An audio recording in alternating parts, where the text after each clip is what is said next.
منش auch گوش پس من ندارم.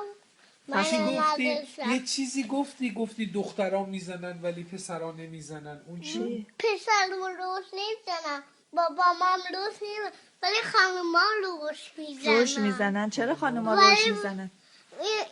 اینا خوب زنن دخترو. خب برای چی روش میزنن؟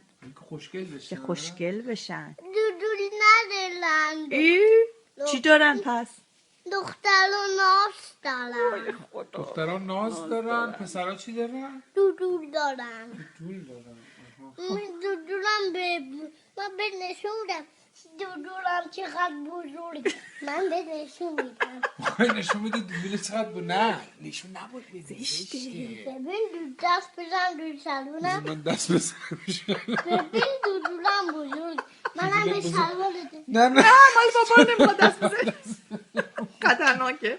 خیلی خب باشه. قربونت برم. حالت بهتره ماما؟ به دودول کسی دست نمیزنه. من باهم شکل تو پالویش بشم.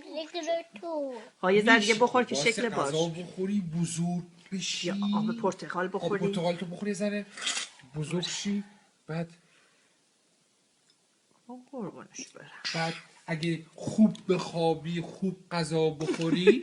قربونش برم. ببین شاید اگه خوب غذا بخوری نگاه کن خوبم بخوابی مگه نه؟ آره. خیلی بس